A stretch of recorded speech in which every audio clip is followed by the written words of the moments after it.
Our brand new home burned down in a massive fire just 6 months after we moved in. When I went to check the situation, I found my mother-in-law, Natalie, and my sister-in-law, Isabel, searching for something. As I approached to talk to them, I overheard a disturbing conversation. I immediately called the police. My name is Jasmine. I married John 2 years ago, introduced by a friend. John was kind, but that changed after we got married. About 6 months into our marriage, John became a different person, as if someone else had taken over his mind. His language changed, and when he was in a bad mood, he'd yell so loudly that even the neighbors could hear. Once he started yelling, it was hard for him to stop, no matter how much I cried and screamed. After a year of marriage, John started coming home noticeably late. I asked John about it. "Hey John, can we talk?" "What is it? No pointless chatter, okay? You've been coming home late recently. Why is that?" That question set John off. "What are you implying? That I'm out having fun? I'm working late for you, and you question me like this?" "I never said you were out having fun. I just asked why you are coming home late." But once John got angry, he wouldn't calm down. "Shut up!" When he was about to yell again, I said, "Want to yell some more? Go ahead, be my guest." I had learned. When I said this, John would suddenly cool off and quiet down. I had been using this tactic to silence him lately. One day, I met up with Mary, the friend who introduced me to John. "Hey, Mary," about John. "He's always quick to anger. It's gotten better recently, but he used to yell at me so loudly it was unbearable." That sounds tough. It's more than tough. I'm sure the neighbors could hear John's yelling, and it was really hard for me. But Mary changed the subject as if she hadn't heard me. "So, want to go shopping together soon? There's a sale coming up." I felt like Mary was avoiding this topic of John, but the sale did interest me. "Sure, let's go together."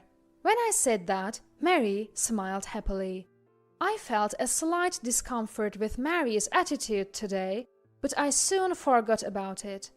That night, John came home and was unusually kind, just like he used to be. He even brought home a cake as a gift. "You're so kind today, John. Did something good happen at work?" "What? So I'm usually not kind?"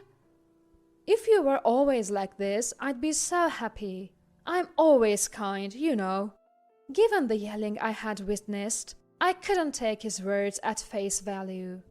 About 6 more peaceful months passed.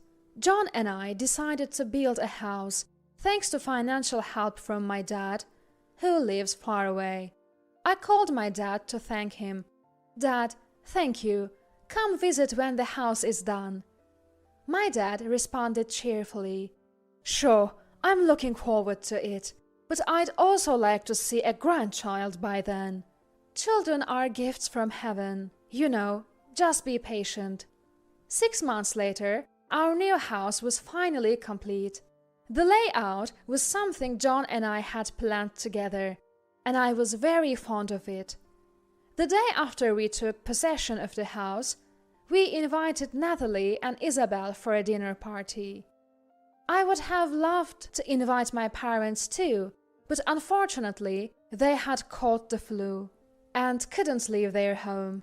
As Natalie and Isabel entered the front door, Natalie exclaimed, "My, what a lovely house!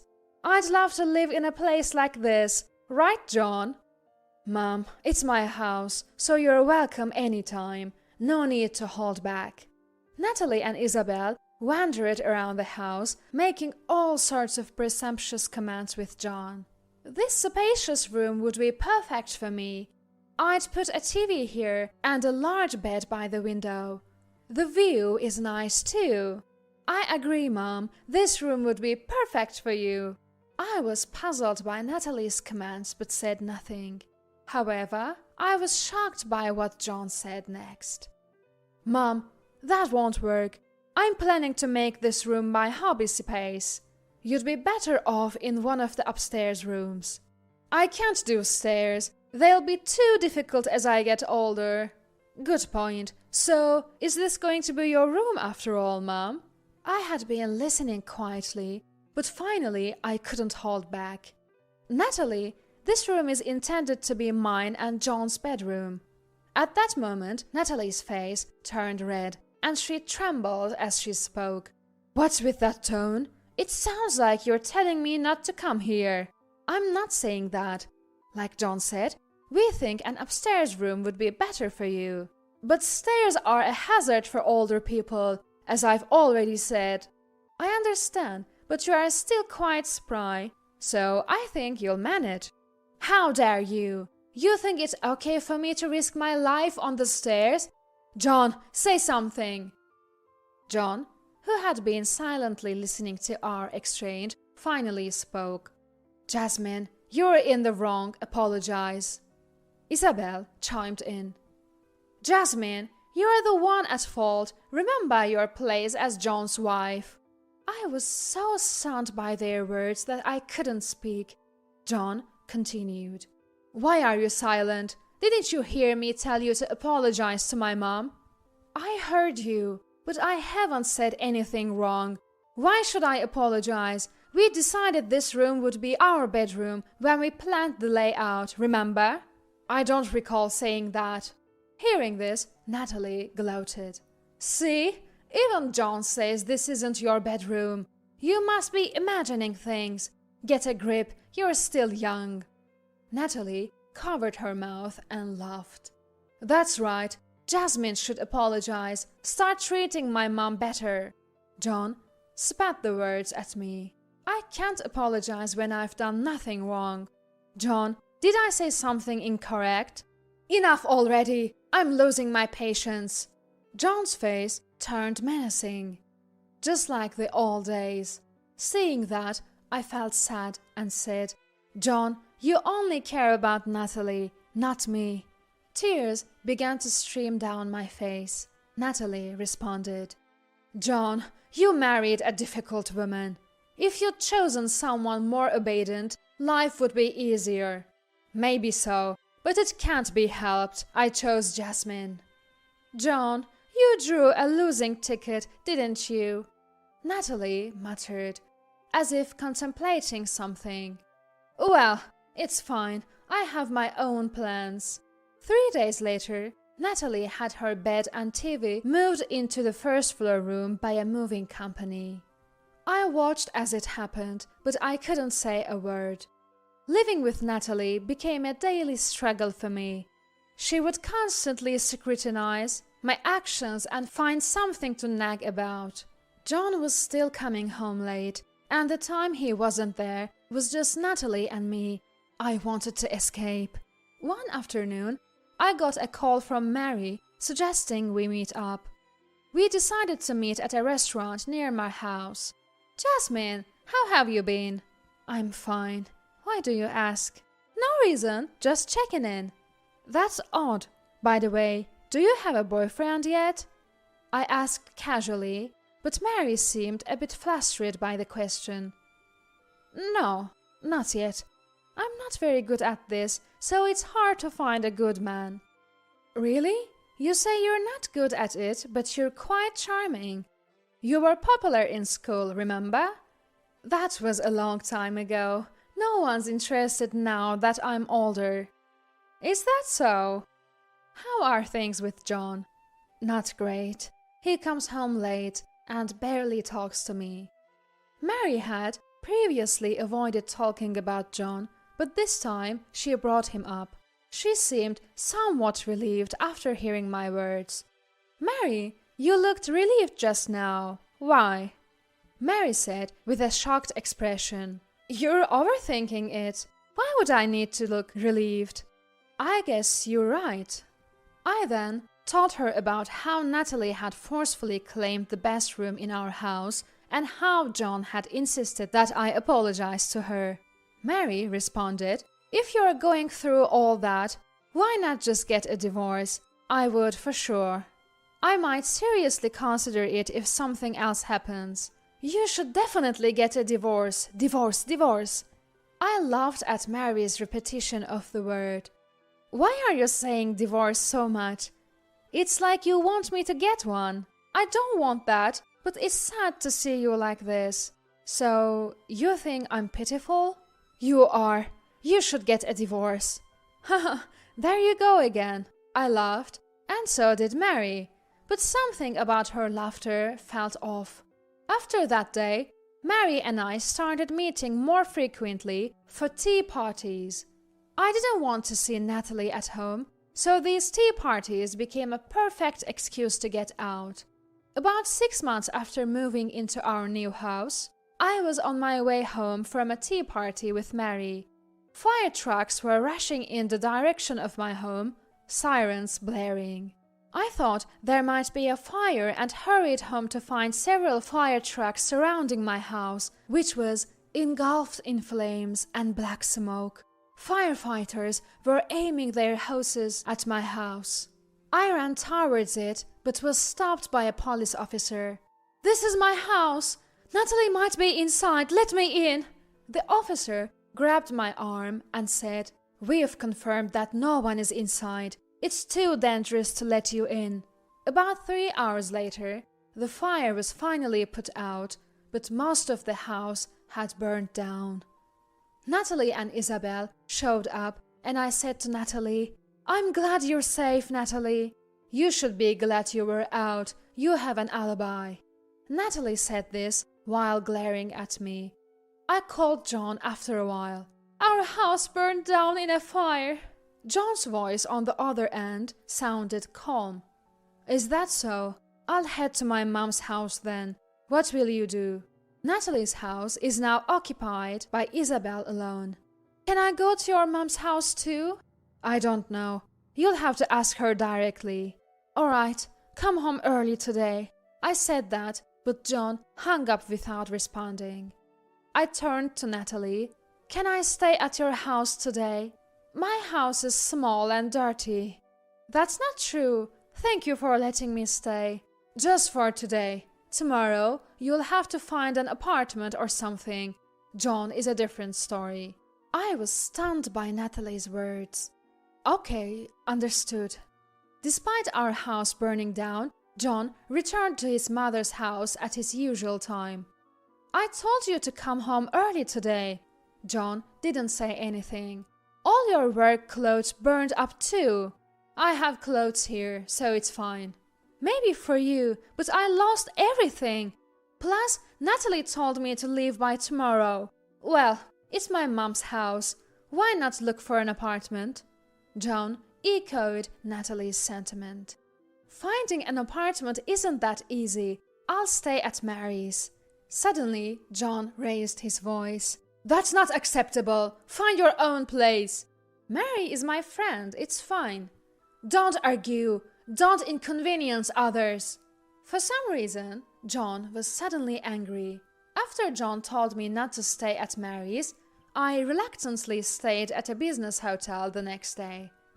I found an apartment, signed the lease, and moved in the following day. The police contacted me that day, saying it was okay to enter the house for a short time as they had finished their investigation. When I arrived, I saw Natalie and Isabel hunched over the charred remains, seemingly looking for something. As I approached to say something, I overheard a chilling conversation. "It burned nicely, but what a big mistake. I didn't think she'd be out," Isabel said, looking frustrated. "You didn't check properly." They were so engrossed in their search that they didn't notice me approaching. I took out my phone and started recording them. John had a $1 million life insurance policy on her. What a waste. We'll have to think of another way, but first we need to find that diamond ring she had. Right, that ring could fetch a good price. Let's keep looking. The moment Natalie pumped herself up, I spoke from behind them. "Natalie, Isabel, What are you so diligently searching for? Both were so startled that they nearly lost their footing. Natalie then said, "We're not looking for anything. We were just talking about how everything burned down." "Is that so? I thought you might be looking for this." I showed them the diamond ring on my finger. Both stared at the ring with a look of regret. I happened to be wearing this ring the night before the fire.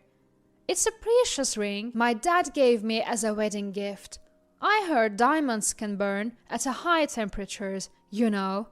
"Oh, really?" Isabel said, but I could almost hear her grinding her teeth.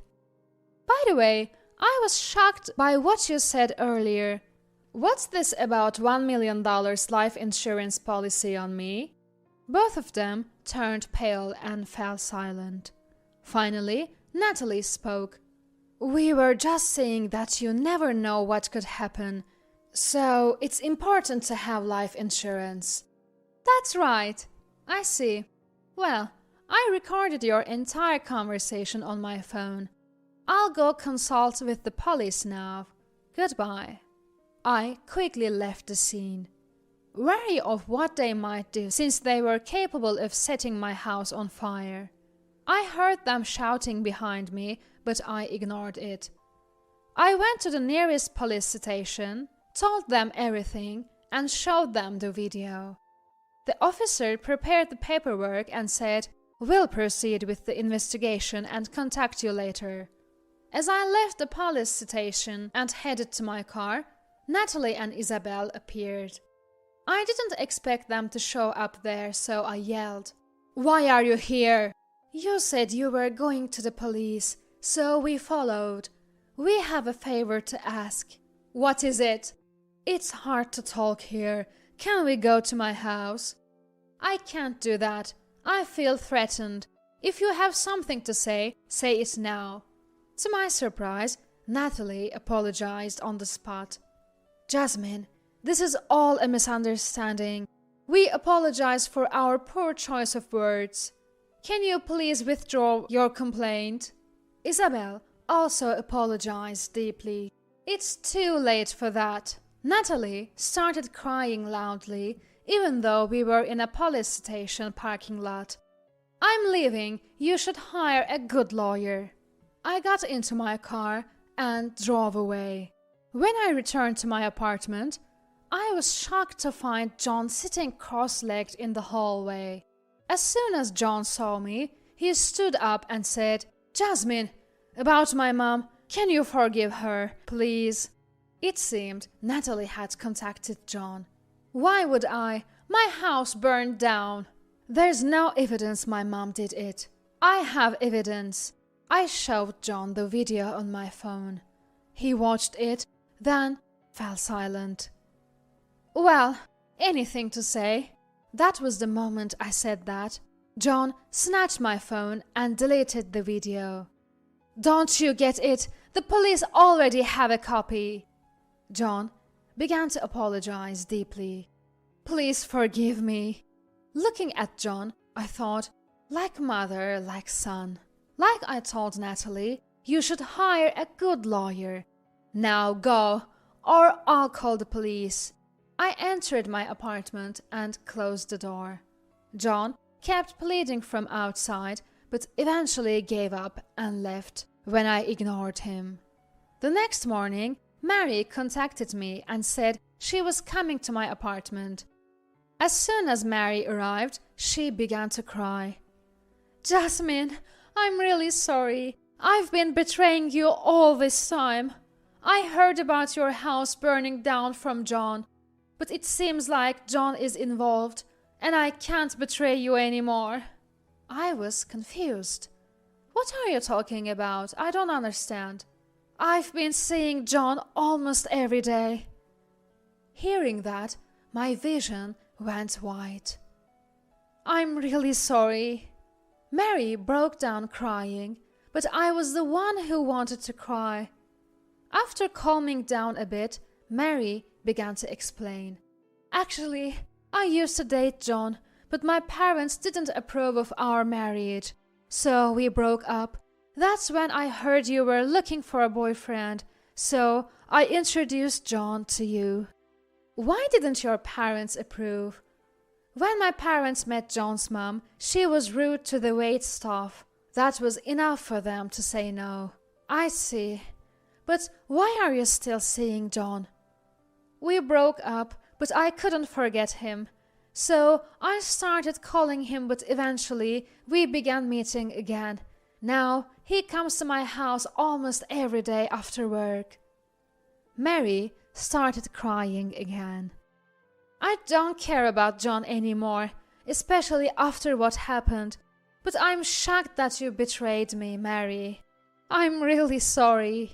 Come to think of it, John became unusually kind the night I talked to you about him. Did you say something to him?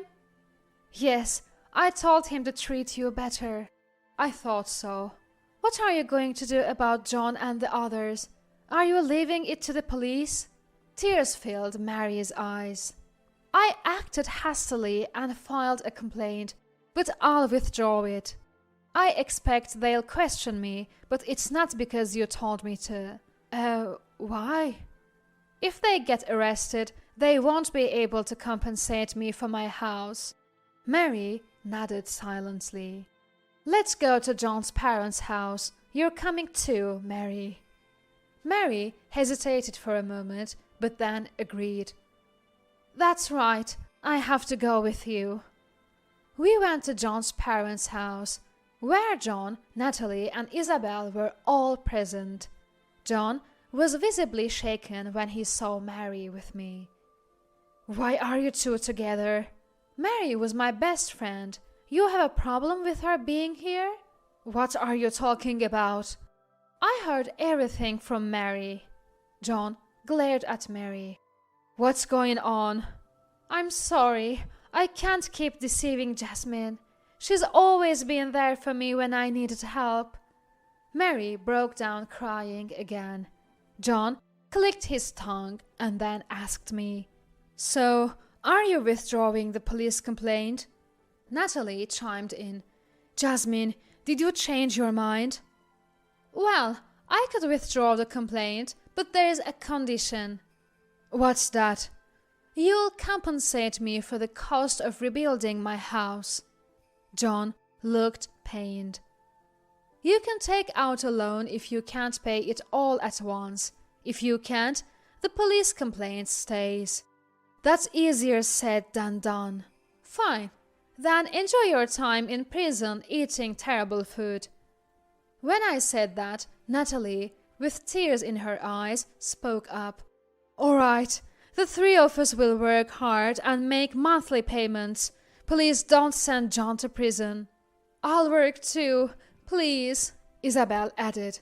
Hearing them, John finally seemed remorseful and nodded. Okay, I'll work hard to pay you back. But that's not all. What do you mean? You used to come home late, claiming it was work, but you were meeting Mary every night, right? I'm divorcing you and will seek alimony. John was stunned. We're done too. Mary nodded, crying. Okay. John also started to cry. A few days later, I visited a law firm through a referral and started the divorce process. I also had them draft an agreement for the repayment of my burned-down house. If the police determine that Natalie and the others are responsible for the fire, they will be arrested regardless of what you say. Are you okay with that? I smiled and answered, Yes, I'm fine with that. If they get arrested, so be it. The lawyer gave me a wry smile. 2 weeks passed, the divorce was finalized, and the alimony I sought from John was a substantial amount. After that, John, Natalie, Isabel, and I were questioned by the police several times. I apologized to the police for causing trouble based on a joke Natalie and Isabel had made, but the police were professionals. In the end, all three were arrested, found guilty, and received prison sentences despite being first-time offenders. Years passed, and after serving their sentences, They were released. I immediately met with Natalie and the others to demand repayment for my house and alimony from John. How does it feel to be a criminal? How was the prison food? Did you come here to just mock us? Well, that too, but mainly to remind you about the payments. Please make them promptly every month. John sighed. Fine, but I'm an ex-con now. I can't get a good job, so I can only pay a little at a time. That's okay. As long as you make consistent payments, that's fine. And don't forget about compensating for the house you burned down. John, Natalie, and Isabel all looked defeated. You burned down the house my dad was looking forward to seeing. I'll make sure you pay for it, no matter what it takes. I won't give up. Later, John took a job directing traffic at construction sites, while Natalie and Isabel found part-time cleaning jobs at a supermarket and a grocery store, respectively. However, 6 months later, all three collapsed from overwork and were hospitalized. When I visited them in the hospital, I said, "Once you're better, get back to work and pay me back. I'm not one to give up easily." As for me, I had taken a job at a small local company 2 years prior. About a year in, a man from my workplace proposed to me. He was a dull but earnest man, and his parents were very kind. Without hesitation, I accepted the proposal and got married. Life became mundane, but a year later, we had a baby girl. Taking care of a newborn was tough, but every time she smiled at me, I felt incredibly happy. As I looked at her smile, I wished for nothing more than to live happily ever after with my husband and our baby girl. Married for 20 years, I never thought my husband could scare me like this. "How much is your salary?" Usually, I would have told him without a second thought, but his expression when he asked, that unsettling smirk, was terrifying. I thought he was up to something. In a snap, I lied. My name is Natalie. I'm 48 years old. By day, I'm an architect at my uncle's firm. Just your average woman, juggling work and a family life with my husband. We never had kids, but life was content and peaceful. Let me tell you a bit about my background. My parents divorced when I was 5, and I was raised by my mother. She passed away when I was 15, leaving me to fend for myself. With my grandparents gone and no close relatives, and my father having a new family, I feared I'd lead a lonely life. But then my uncle, my mother's brother, and his wife said, "Natalie, come stay with us." Despite having 2 children my age, they raised me as their own. I planned to drop out and work, but they encouraged me to finish high school and even college. My aunt and uncle, both of them, are first-class architects. They were using those credentials to run a construction business. Both were the epitome of the artisan spirit. Though they had their disagreements, they respected each other's skills and maintained a good relationship. I admired them as they busily sketched out blueprints. Their biological children chose different paths, but inspired by my uncle and aunt, I enrolled in architecture school and joined their firm after graduation. I wanted to repay them for all the help they've given me throughout the years. That was my sole focus. After getting my architect's license while working, life became a whirlwind of busy days. I got married when I was 35 to a husband 5 years my senior. It was a first marriage for both of us, and we were considered late bloomers. We weren't passionately in love, but we wanted a life partner. I aspired to have a marriage like my uncle and aunts, striving and trusting together. We lived comfortably on our combined incomes, thinking only of saving for retirement. But everything changed when my uncle, whom I deeply respected, passed away at 65 from a sudden heart attack. My aunt, though she appeared strong, was deeply affected. They had faced many challenges together in building up the business. The sorrow my aunt must have felt was profound. I couldn't grieve forever. I had to take over my uncle's work, splitting tasks with the staff and informing clients amidst overwhelming busyness. A month and a half had passed since my uncle's death when my aunt came to me with a proposition. "Natalie, it's about the company." I had naturally assumed she would take over. "Would you consider becoming my husband's successor?" "Me? But what about you, Aunt?" "I'm getting on in years, and running a company is beyond me. You're still in your 40s, right? You have the qualifications and the skills, and I believe the employees would accept you." I was nearing my 25th year at my uncle's company. I did have a good understanding of the business, and I was confident in my work, feeling like a veteran. But the responsibility seemed overwhelming. That night, I brought the matter up with my husband. I saw his eyebrows twitch momentarily. I was certain he'd say, "It's a reckless challenge. You're better off sticking to what you know, Natalie." That's what I thought. But before he could speak, I murmured, "I guess running the company is just too much for me." To my surprise, he said, "No. How will you know if you don't try? Don't give up." His enthusiastic encouragement left me stunned. My husband was usually calm, reserved, and quiet. Yet there he was, leaning forward, shaking my shoulder as he urged me on. "But running a business is tough, isn't it? I've only ever worked in technical roles." "What are you talking about? Give up now, and what was it all for?" "Really?" His words somehow filled me with motivation. I had been set on declining when my aunt asked me, yet here I was swayed by the strangeness of human emotion. "If it helps, I could quit my job and support you." He looked me in the eyes as he said it. "What? You don't have to go that far." "No, it's a good idea. You're anxious, right? I'll become your advisor." I was touched by his unexpected devotion. Marrying him had been the right choice. At least that's what I believed at the time, not knowing my husband had a sinister scheme in play. The next day, I told my aunt about my husband's readiness to quit his job to support me, but she was against it. "If our company fails, you both would be left with nothing, right? And I don't recommend working in the same company as a couple. It can be quite difficult." I had always thought of her and my uncle as a happy couple, but being together both at home and at work, they had their fair share of conflicts. I think she was concerned about our future relationship as a couple. I agreed with my aunt's opinion and conveyed it to my husband. He seemed quite disgruntled.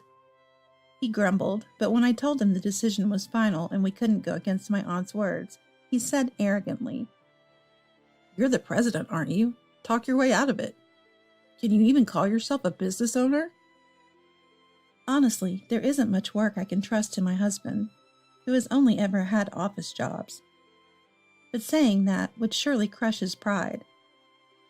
"It looks like we can manage with my aunt's support for now. We have employees, after all. If anything comes up, I'll rely on you." With those clever words, I navigated the situation, but feeling like I saw a different side of him. I couldn't fully reconcile my feelings. Still, he declared he'd support me, so he must be dependable, right?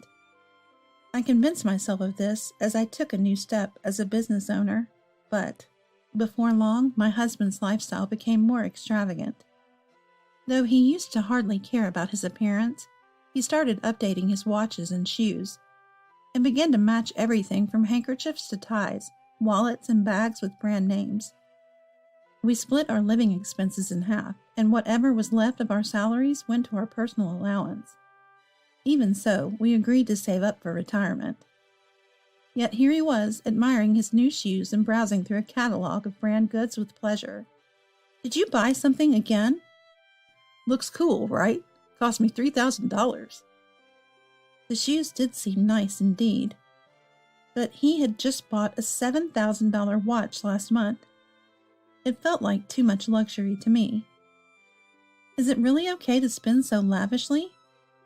"What are you talking about? You, the president, live modestly, so I'm the one keeping the economy going."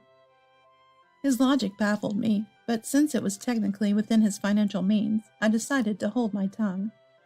However, his behavior only grew more intense. Next month, my folks are heading to Canada for a trip. What? Another trip? The in-laws' third international journey this year. Last time it was Mexico, before that Cuba. Isn't it too much, even if it's nearby? I couldn't imagine the in-laws living on an old age pension affording this luxury. They ran a small store in the countryside and lived mainly off farming. Now retired and having sold all their land, the money from that couldn't have been substantial. The old age pension must be just Social Security, I thought. Where could they get that money? I accidentally voiced my concern. My husband, with a smug look, said, "Of course, I'll take care of it. It's filial piety, you know." Have you ever done anything like that before? What are you talking about?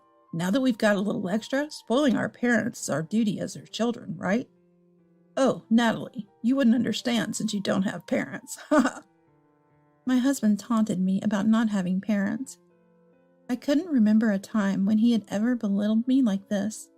Stunned, I just stared at him.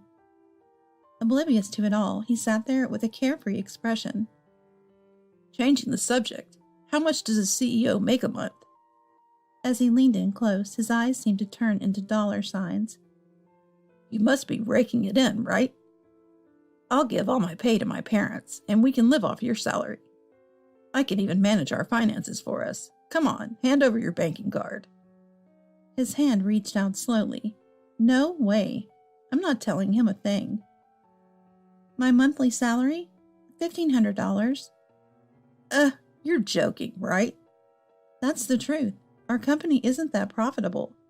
Huh, and you agreed to be CEO for that? Yes, I did. The company means more to me than money. With that, I locked myself in my room. From the beginning, his target was my money. Urging me to take the CEO position, saying he'd support me, it was all for money. You could tell from those persistent, insidious eyes. I could no longer trust my husband, but that wasn't the end of it. The next day, the in-laws came at me fiercely. How dare you, as a wife, not let your husband control the finances? David, my father-in-law, started the call yelling at me. Then Maria, my mother-in-law, followed with a barrage of sarcasm. You know what? I think you're a bit confused. You became CEO because our son has been building a happy home, haven't you? Don't get above yourself. The in-laws used to be as calm as my husband. They weren't the kind to meddle in our affairs, let alone berate me with petty complaints. Surely my husband must feel that my claim of a $1,500 salary is a lie. He must think I'm hoarding money and hiding it from him. That's why they want me to come clean and hand over whatever money I have without lying. Money truly has the power to drive people mad. I witnessed its frightening effect firsthand. Just when I thought of keeping my distance from my husband and in-laws, an incident occurred. The president has a visitor. I was sorting through documents when the receptionist approached me. I wasn't expecting any appointments today, but then again, there could be something. As those thoughts crossed my mind, the receptionist looked uncomfortable. Who is it? Well, it's your husband and his parents. They were furious, demanding to see me right away, so she ushered them into the reception room for the time being. I sighed deeply, and my aunt, who had been watching, said, Natalie, I'll sit in with you. I had briefed her on the trouble with my husband, so she must have grasped the situation to some extent. Thank you, Aunt. Together, we entered the reception room. There, my husband and in-law stood, arms crossed, exuding arrogance. Natalie, is it true you only make $1,500? Are you hiding more from us? My husband yelled, slamming the desk with force. Then David spoke up. If you're only making $1,500, you must be quite the incompetent president, hey? And Maria continued. My son has been a dedicated corporate employee for over 20 years. Why don't you fire that incompetent president over there? At the in-laws' remarks, my aunt couldn't help but cover her mouth with her handkerchief. She was probably holding back laughter, but I wasn't in the mood to laugh. The thought alone was terrifying, being legally tied to such unreasonable people. That's right, fire her, and make our son the president now. His salary will be $10,000 a month. We wouldn't mind being board members, too. A modest $5,000 a month will do. The in-laws were ranting at will. Indeed, my husband had been a steady and serious corporate worker. Or rather, his seriousness was his only trait, having nothing else that stood out. Hence, he remained a general employee without a title to this age. Still, I believed him to be quite sincere and gentle, which was why we stayed together as a couple. Could there be such a betrayal? I was at a loss. Perhaps he got the wrong idea, thinking he became someone important because his wife became the president. The in-laws were just ordinary folks from the countryside, but their transformation was shocking. It was as if they had been replaced by someone else entirely. While I stood dumbfounded, my aunt quietly sipped her tea. Whether she was angry or simply dumbfounded, her expression gave nothing away. However, one thing was clear. She was pondering something in such moments. After the husband and in-laws had their say, my aunt quietly placed her cup down. I've heard what you all had to say. So, Mrs. President, shall we begin the job interview? Her smile was kind, but her eyes sent a silent message that was loud and clear. Yes, we should. After all, you've come all this way. I decided to go along with my aunt's strategy. That's right, they were job applicants, weren't they? As a company representative, I needed to treat them with due respect. Let's start with you. Please tell me your name, age, profession, and a brief work history. As I addressed my husband, the in-laws looked like they were about to explode. What are you saying? Speaking to your husband like that? What kind of tone is that? A wife should not be so presumptuous. Don't you know your place? I cut off the in-laws sharply. I was speaking to this gentleman here. If you're not involved, please remain silent. The in-laws, who had been sitting passively like statues, were visibly shocked by my unexpected retort. My husband was agape, his face a picture of utter confusion. I wondered if he could manage a coherent response in this interview at all. What kind of work did you do at your previous company? I asked my husband again. What's with all the sudden questions? I've been earnestly and steadily working at my current job. I'm asking about the nature of your work, not your attitude towards it. Please stick to the question. It felt like a grueling interview that would surprise even a seasoned job seeker. My husband, thrown off by my inquiry, began to sweat and look around nervously. Then my aunt joined in the interview with a pointed comment. And mind your language, please. This is an interview after all. The normally direct and straightforward aunt was not known for such remarks.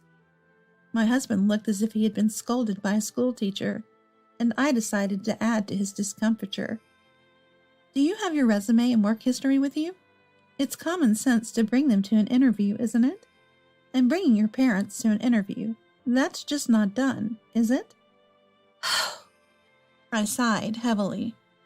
Well, it seems you do want to work, so let's hear a little more. Once again, what were your responsibilities in your current position? I asked my husband once more, smiling with a professional smile. Well, I was doing paperwork, organizing invoices and such. Really? What kind of documents were you preparing? What tools did you use? Tools? What are you talking about? I was taken aback that my husband could be so clueless. Focus. Focus on the interview. So how did you go about sorting these invoices? Well, I used a calculator for each one to check if they matched the delivery notes. A calculator, huh? Doesn't your hand get tired? Don't mock me. If there's one thing I have, it's physical strength. I wasn't asking about physical strength, but it seemed my point was lost on him. All right then. If you have any strengths you'd like to highlight, now's the time. Strengths? Being your husband and taking care of things is my charm, isn't it? You should just relax and leave things to me. I exchanged a wry smile with my aunt. Maybe it was time for the final counterattack. Do you take your work lightly? Huh? With this company, what can you actually do? From this conversation, it seems like you can't do anything at all. You seem pretty useless, not just in a company, but in everyday life too. My husband and in-laws were dumbfounded by what I said. Don't take society too lightly, please. I'm not foolish enough to hire a good-for-nothing like you. What? No good, you say? Well, isn't it true? Who uses a calculator for accounting these days? And how do you make your documents? Don't tell me it's all handwritten. My husband flinched at my words. Was I right? What on earth has he been doing at his company all this time? I looked at my pitiful husband with cold eyes. Noticing my gaze, he looked back at me, his face even more frightened. I'm gonna head home. Natalie, you keep up the good work. Go home? But we're in the middle of the interview, aren't we? No, it's fine. You seem to be doing well as a president without me. Ha ha. He laughed, but his face was contorted. As a final act as his wife, I decided to put things right. You've forgotten something. I thrust the divorce papers at him. What's this? Well, it's pretty obvious you're only after my money. Sorry, but I don't want to spend my retirement with someone like that. Why, all of a sudden? Do you realize the things you've said to me? Because I have no parents. I don't understand filial piety. Give you all my salary? Please, the joke's on your face. Both my husband and in-laws were completely downcast. They were only getting in the way of work by staying, so my aunt wrapped things up with, "Thank you for coming today. We will inform you about the outcome of the interview later." And she ushered them out of the office. What a bunch of outrageous people. Auntie, thank you. You've been a big help. It's all right, but really, it's scary how people can be blinded by money. I nodded in strong agreement with my aunt's words. After that, my husband and I got divorced with lawyers involved. It's true, my take-home salary was indeed $1,500. However, that was excluding the executive compensation and qualification allowances. These were supposed to be added to my monthly salary, but I had arranged to receive them with my bonuses instead. There was no particular reason. It was just that my uncle used to do it that way, so I followed suit. Well, that was only for the first 6 months, and after the divorce, I had it added to my monthly salary. I still can't fathom why my husband changed so much. It turned out he had been recommended to retire by his company. He had worked steadily and diligently, never expecting to be virtually dismissed, which seemed to wound his pride. Unable to confess this to me, who had climbed up to the position of president, his broken pride must have been the reason he started looking down on me, trying to retain some sense of self-worth. He fell into an absurd belief that my financial and social status were his, which turned him into an unreasonable person. Later on, I heard that he resigned from the company and is now living quietly while looking for a new job with his parents at his in-laws' house. If only he hadn't indulged in luxuries. He might have had a decent amount of savings, but he frittered away the savings we steadily accumulated on this and that, and before we knew it, the balance was nearly zero. Really, money can change people. I've come to realize its frightening power all over again. President, let's take a break for some coffee, my aunt suggested as I was absorbed in looking over blueprints. Since the divorce, I've been working hard every day with a weight off my shoulders. Thankfully, this term's sales are on track to meet our goals. It looks like we'll even be able to give out bonuses to the employees. Natalie, thank you for safeguarding the company, my aunt said while sipping her tea. Not at all. It's all thanks to you, Aunt, I replied. I couldn't have done this much. It must be your personality. Ever since you were little, you've always been kind and strong. I didn't make the wrong choice. Oh, stop it. I finished my coffee in one gulp, not because I was thirsty, but because tears suddenly started to spill. Have I managed to repay the favor? I gently set the cup down and went back to work. What does it mean to be selfish? It's acting without considering others, doing whatever you please without a thought for those around you. It might feel fine for the person doing it, but it's unbearable for those on the receiving end. I bet one day such a person will have to pay the price for their actions. My name is Michelle. I married Matthew 3 months ago, and we're enjoying our newlywed life. But there's a troublesome relative in the family, so it's not all perfect happiness. Matthew and I have been friends since we were kids, and believe it or not, our parents promised each other we'd marry when we were born. That means we were betrothed, engaged from birth, but as babies we had no idea about any of this. My dad, Taylor, and Matthew's dad, Stanley, have been friends since their childhood. Our dads, being close friends, agreed to marry off their kids. We live close by and our families get together often for big celebrations. Taylor and Stanley love their drinks. They're what you'd call heavy drinkers. When we were born, they were overjoyed and celebrated with so much drinking, they decided on our marriage in their merriment. I first heard about our betrothal in 4th grade. At that time, our dads had started some joint venture and were celebrating their initial success. As they clinked their glasses, enjoying their success, one of them said, "It's great our bond is strengthening through work. Looking forward to an even deeper connection in the future." "Yeah, really. In about 10 years, right? We should have a grand wedding." Listening to their conversation, I asked, "What are you talking about?" They joyfully told me about the arrangement between me and Matthew. I was hearing for the first time that such an arrangement had been made. I still vividly remember how surprised I was. I've always loved Matthew, like a brother, but I never thought of him as a marriage partner.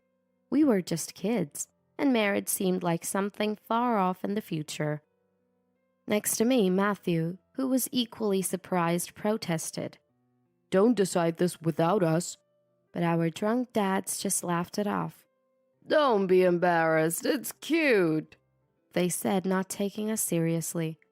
"Don't worry, Michelle. I wouldn't want this to make things awkward between us.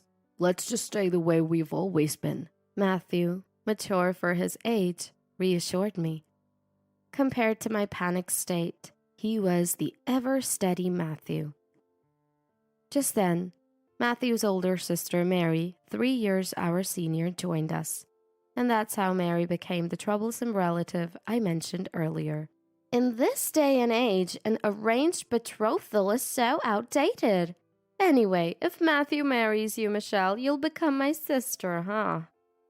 Mary glanced at me meaningfully and smirked mischievously. "As your sister, you'll have to absolutely obey me. From now on, be even more useful to me." Her words made me internally groan with dismay. We've known Mary since childhood, due to our family's close ties. But Mary, well, she's a handful. Being older, she looks down on me, bossing me around, ordering me to do this and that. Once Matthew's mom asked us to clean the house and tidy up. Matthew's grandma had just injured her back, so his mom had to care for her and couldn't manage the housework. That's why she asked for our help. The tasks weren't difficult, cleaning, weeding the garden, but as soon as Matthew's mom left, Mary dumped everything on Matthew and me. Not only did she delegate, but she also criticized everything, barely lifting a finger herself. Yet, when her mom returned, she lied, claiming she led the effort. Basically, she took all the credit. And then, the cake we got as a reward had strawberries on it. "I want another one, so I'll take yours," she said, snatching a strawberry from my cake without waiting for a response.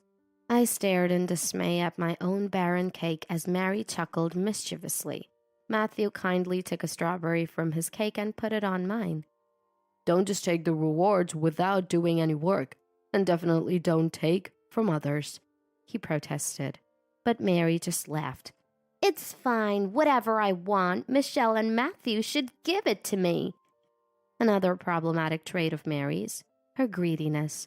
Countless times, she's demanded various things from me. When give me doesn't work, she switches to lend me. Normally, lending implies returning, but not for Mary.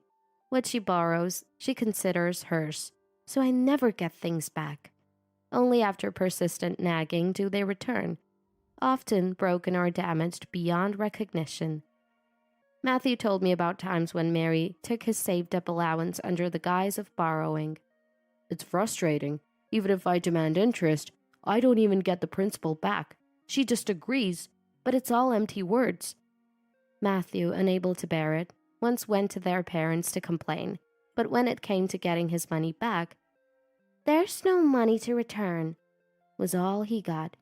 Although her parents ended up repaying the money, Mary showed no remorse. Despite all these past troubles, being told to be more useful to her was the last thing I wanted. Matthew and I exchanged looks and heaved a big sigh. Time had passed since we first learned about our betrothal. But as Matthew suggested, we continued our relationship without overthinking it. Being with Matthew was comforting. I could be myself and it felt right. I had always refrained from seeing him as anything more than a friend. But an incident in my sophomore year of high school changed that. Troublesome Mary was up to her usual antics. This time she had fallen in love during her college years. The object of her affection was a year senior to her, and Mary had apparently researched everything about him. "Michelle, the guy I've fallen for seems to be your friend's older brother. As your future sister-in-law, you should help me out, right?" Mary demanded my cooperation in her usual forceful, one-sided manner. How many times do I have to say, Matthew and I are just friends, not planning to marry? And who knows if you'll really be my sister-in-law, Mary? "Oh, whatever. Now your job is to recommend me to him through your friend. Make sure he knows how amazing I am." It was no use. She never listened to anyone, but always pushed her demands. I had tried to refuse her countless times without success. Logical arguments didn't work, and ignoring her only led to her creating a scene, leaving me mentally exhausted. So I had no choice but to go along with Mary's request. "I'm sorry to bring this up." I apologized to my friend as I relayed Mary's request. Reluctantly, I praised Mary to my friend.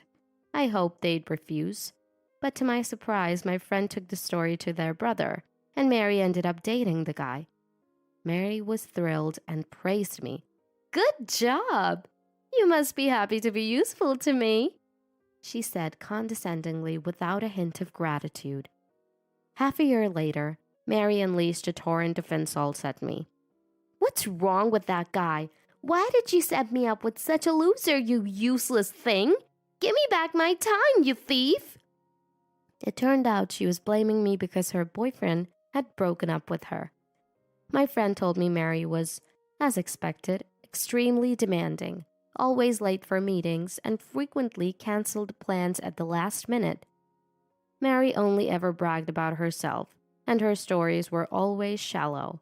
Even her patient boyfriend had reached his limit and decided to break up with her. In their final conversation, he left Mary speechless with his retorts, but I ended up facing the full brunt of the aftermath. Troublingly, my friend's brother, the one who dated Mary, complained to me, the one who introduced them. That alone was understandable. But shockingly, he demanded that I date him as an apology. Caught off guard by his irrational demand, I was at a loss for how to respond when Matthew showed up. With a firm stance, Matthew spoke up for me and managed to ward the guy off. "Don't bother my important childhood friend any further." Matthew's final words, "my important," struck a chord in my heart, and I began to see him in a different light. My feelings, initially faint, grew into a significant wave over time, but I didn't know how to express them to Matthew. Eventually, reconciling with my feelings, I joined Matthew at the same university. I studied science while Matthew pursued arts. Though in different departments, we both enjoyed our campus life. I was engaged in research that piqued my interest, achieving some results. While writing a paper on my findings, I consulted Matthew for his literary skills. But then, another incident, predictably caused by Mary, occurred. Mary, who had graduated but failed in job hunting and was taking a gap year, made it to an executive interview at a company. At last, a company recognizes my worth. The ones that rejected me will be bankrupt by tomorrow. You two must be job hunting too. Learn from me and strive harder. However, after returning from her triumphant interview, Mary threw a fit. Seeing me at Matthew's house, she turned furious. Your nonsensical stuff sabotaged my job hunting. What are you going to do about it? I thought I finally found a job. Take responsibility. Confused by her accusations, I managed to calm her down and uncovered a shocking truth. For her interview, Mary had falsely claimed my research paper as her own achievement. She had copied the file I gave to Matthew for proofreading and presented it in her interview as her accomplishment, which got her to the executive level. However, having only skimmed through it, she couldn't answer the in-depth questions from the knowledgeable interviewer. It was a miracle she got through the first round, but the world doesn't work that smoothly forever. Confronted by the interviewer's suspicions, Mary finally confessed that the paper wasn't hers. As expected, she was rejected, and the interview was cut short. The interviewer's last words, "You are a disgrace," crushed Mary. Shocked that Mary had stolen my research, I faced her tantrums. How are you going to make this right? It's all your fault I didn't get the job at that company. Mary's shameless accusation left me stunned. That's when Matthew, slamming his fist on the table, furiously retorted at Mary. How dare you steal Michelle's hard work and then say something like that? I can't believe how senseless you are. Don't mess around. Mary's tantrum escalated with Matthew's scolding, but he stood his ground. Matthew's mom, hearing the commotion, came and forced Mary to apologize to me, but her apology lacked any sincerity. Although I couldn't shake off my anger towards Mary, Matthew standing up for me stirred my emotions. The feelings that started changing in high school took a new intensity. After graduation, Matthew and I decided to start a business together. Struggling with job prospects, we thought, why not turn our passions into a career? Our dads, who had a successful joint venture, understood our business idea and agreed to invest. It might have seemed rash given our youth, but we were ready to take that step. Predictably, Mary looked down on us. Using your parents' money for a startup? How naive! Matthew maybe, but Michelle will surely fail. You'll end up bankrupt and miserable. Despite her words, Mary was still unemployed and living off her parents, yet she had the audacity to criticize us. Her double standards were as glaring as ever. We tried to ignore Mary's selfishness, but her words still stung. The hurt became our motivation, fueling our dedication to the business. Though challenging, our efforts paid off, and we gradually saw success. As the business stabilized, and I found peace, I looked beside me and there was Matthew, always my support. Realizing this, the feelings I had hidden deep inside surged forth. I loved Matthew. 6 months later, we got married. Gathering my courage, I confessed my feelings to Matthew, who smiled warmly. I've loved Michelle since we were kids. Tears of joy overflowed from my eyes, a testament to my happiness. Our parents were thrilled about our marriage, a perfect realization of their arranged betrothal. But Mary, predictably, had her say. So, I became Michelle's sister-in-law after all. As your sister-in-law, I'll guide you from now on. Unable to tolerate Mary's unemployment any longer, my father-in-law Stanley recently forced her to take a job at his company. Despite her constant complaints, Mary declared, "Now I'll find a good man and be happier than Michelle and the rest." She was huffing and puffing with determination. While building a home with Matthew is a joy and something to look forward to, the constant threat of Mary's unpredictable behavior is mentally taxing. A year into our marriage, our parents organized a celebratory dinner, and we visited Matthew's family home for the first time in a while. Our parents asked about grandchildren, but Matthew and I are content with our work and life right now. We're not thinking about children yet. We believe a child will come when the time is right. At the dinner, Mary's bad habit of demanding things resurfaced. "Isn't that a new car you arrived in? A cute beige one, right? Let me drive it. Lend it to me." We had just bought a new car as a first anniversary gift and for work necessity, which had only been delivered recently. "No, you can't. The insurance is only for Matthew and me, and you've just got your license. What if something happens?" "Something? I passed my driving test on the first try. I'm a pro. No need to worry." Mary was persistent in her demands, arguing back at every turn. Matthew joined me in trying to dissuade her. "Really stingy, aren't you? Can't even listen to your sister-in-law. Fine, I'll marry him and get a fancier car, and then I won't lend it to you." Mary was bragging about her new relationship with a man from a client company. Moreover, the man was the president of the company, and Mary was proudly sharing her tales. Her frustration at being denied the car cooled off to some extent, minimizing the hassle for us. It's fascinating how some childhood traits never change, even as we grow older. One evening, while Matthew and I were relaxing after work, Mary called. "So, Matthew's company is hosting a barbecue, right? Employees from client companies can join too. I'm coming, so make sure you prepare good meat and delicious drinks." 3 years into running our company, we planned a barbecue party to thank our hardworking employees and supportive clients. We couldn't refuse Mary's participation since she works at a related company, but her potential for causing trouble made both Matthew and me worried. The day of the barbecue was cloudless and sunny. Expanding our planned area was a good decision as more guests than expected showed up. Thankfully, the adjacent plot was available. The barbecue kicked off with Matthew's toast, was lively with the smell of grilling meat and vegetables, the flow of drinks and buzzing conversations. Mary, claiming to be famished, was devouring meat and downing several beers, her steps becoming slightly unsteady. As the party moved into its latter half, Mary, seemingly satisfied with her meal, started to pester me. "So, you're able to host such a grand event. You must be making good money. I guess it's all thanks to Matthew being capable, right? What do you even do, given how incompetent you are?"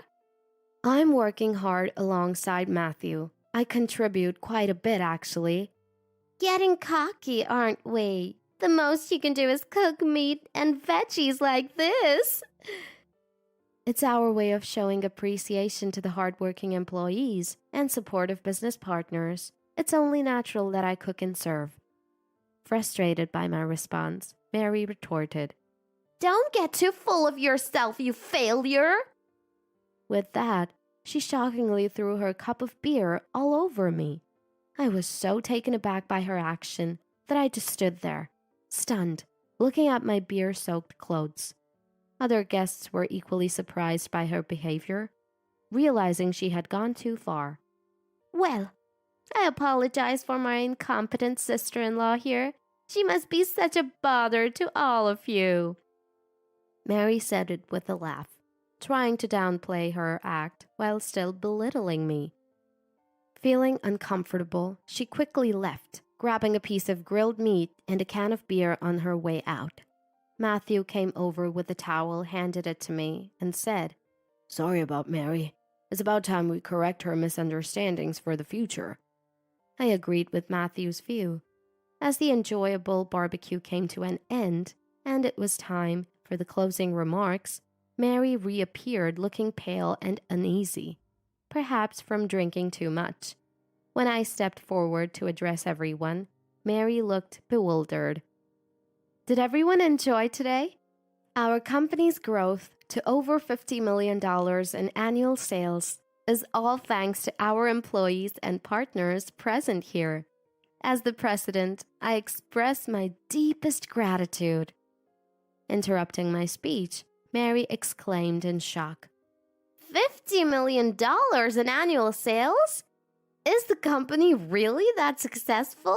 And you're the president, not Matthew? The company Matthew and I founded was based on commercializing a system from my research. The same research Mary had once unauthorizedly used for an interview was improved upon and became the foundation for our groundbreaking efficiency-enhancing system. Its adoption by numerous companies and the resulting positive feedback increased demand. We continued to develop new systems, doubling our annual sales year over year. I became the president on Matthew's suggestion. The system that became our product was Michelle's creation. It only makes sense for you to be the president, he said. I oversaw system development while Matthew handled accounting, HR, and general affairs.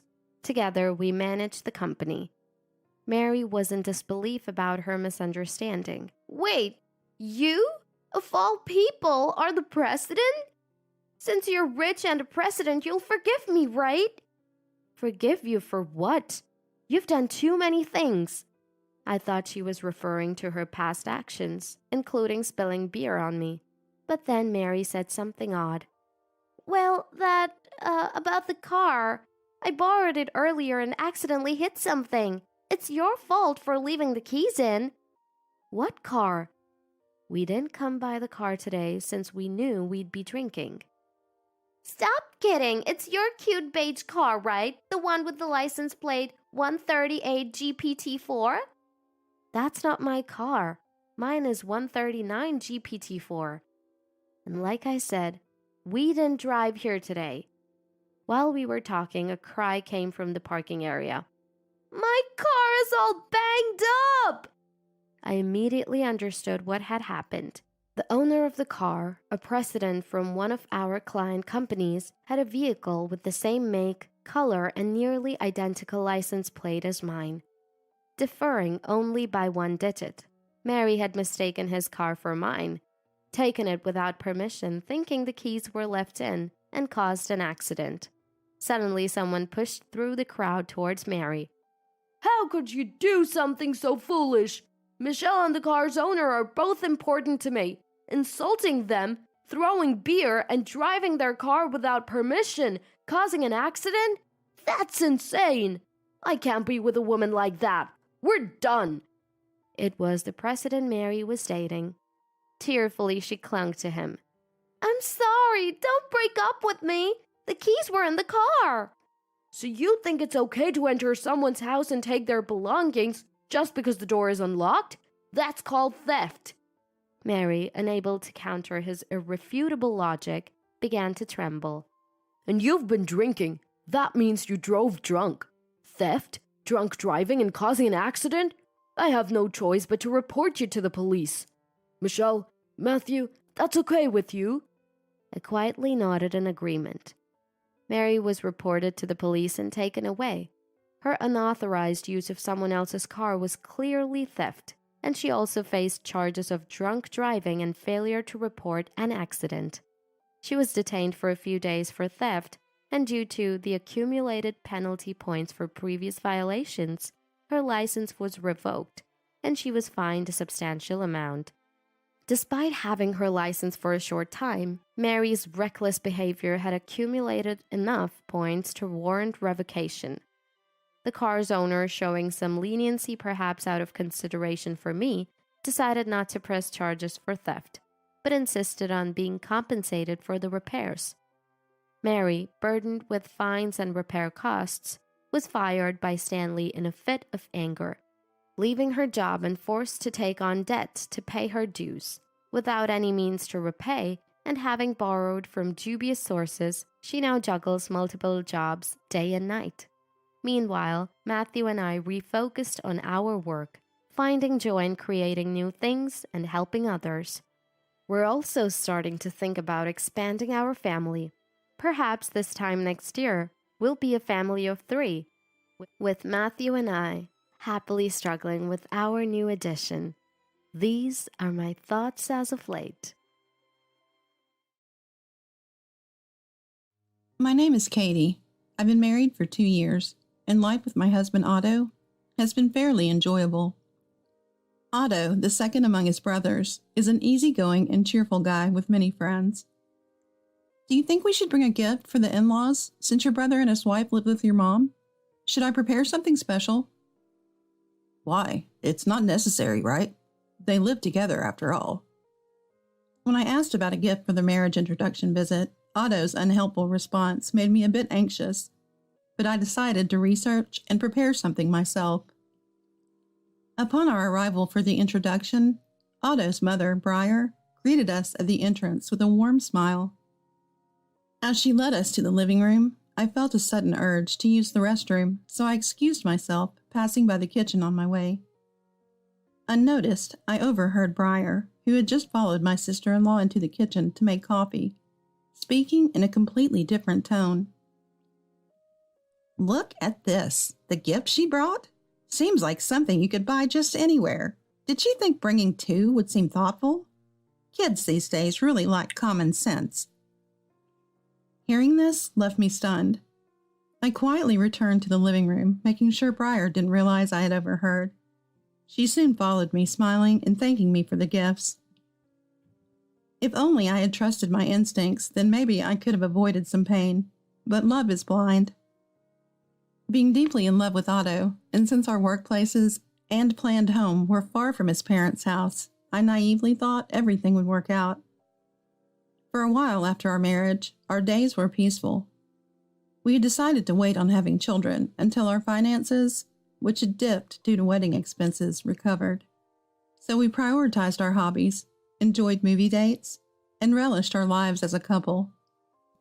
My interactions with my mother-in-law were limited, even during extended weekends, and I had no issues with her. In fact, I had almost forgotten about the incident during the greeting visit. She always seemed kind, treating us with delicious meals and a friendly demeanor. I even admired her. I don't have any siblings, so I'm envious. You seem really close. They're okay, I guess. We used to fight back in the day. Yeah, like this one time, I broke his stuff. He wouldn't speak to me for ages. That was my 3rd year of middle school. It was a rebellious phase. Did you eventually make up? One day, I came back from the club activities to find a lunchbox with a note saying, "I'm sorry, let's talk." Right, I heard that in 6th grade, people made lunchboxes for their crushes in cooking class, so I asked Mom to teach me, and I made one. Being apologized to like that by a younger brother, how could I not forgive him? Isn't that a bit sneaky? Brother-in-law said this with a laugh, but the sentiment of a cherished memory was palpable. If we ever fight, maybe I should have Otto make me something.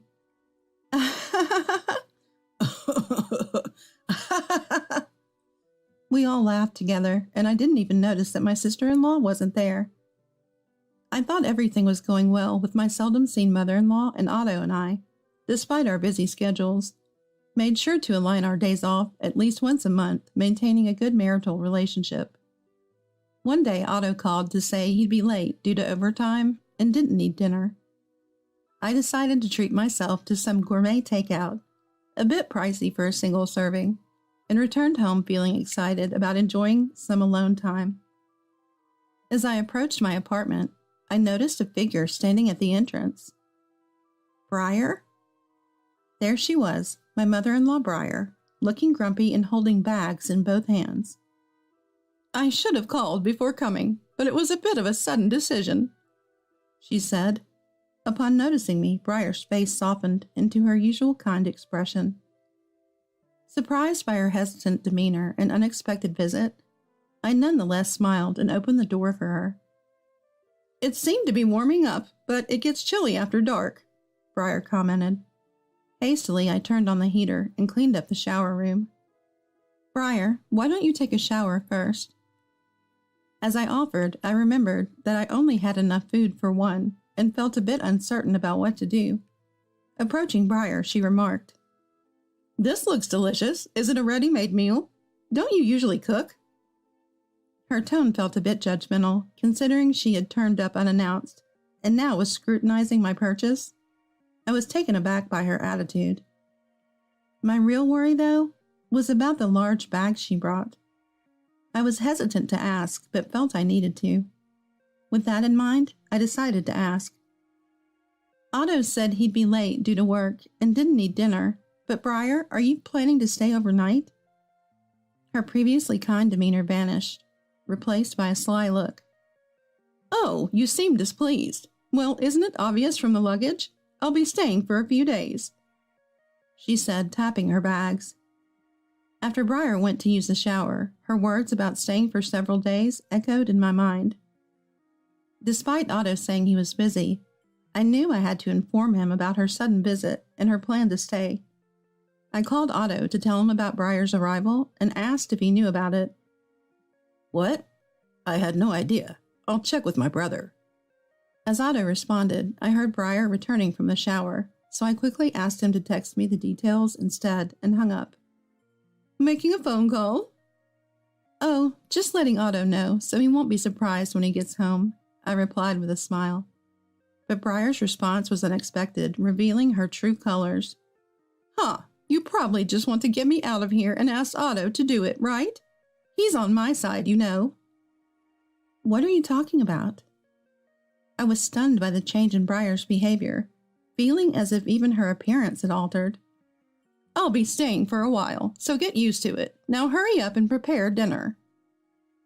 Bewildered, I quickly prepared individual dishes with what I had at home, placing the ready-made meal on a plate in the center of the table.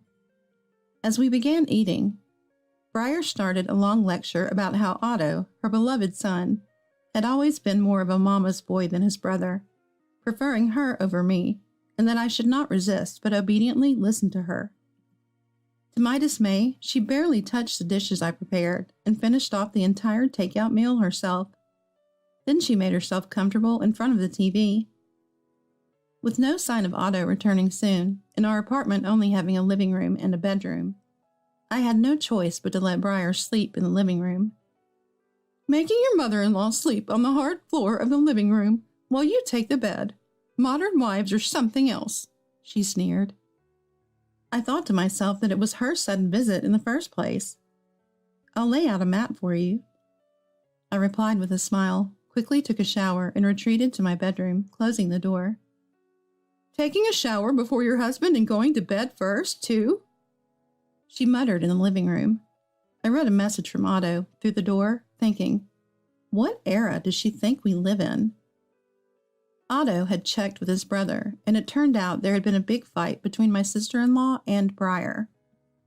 Given Briar's attitude, I couldn't help but feel a deep respect for my sister-in-law who had endured her for years. That's because I've been through a lot in the past few hours. Apparently, my sister-in-law had threatened divorce if they didn't separate, causing Briar to storm out. Caught up in this sudden turmoil, I was at a loss. What will happen in the future?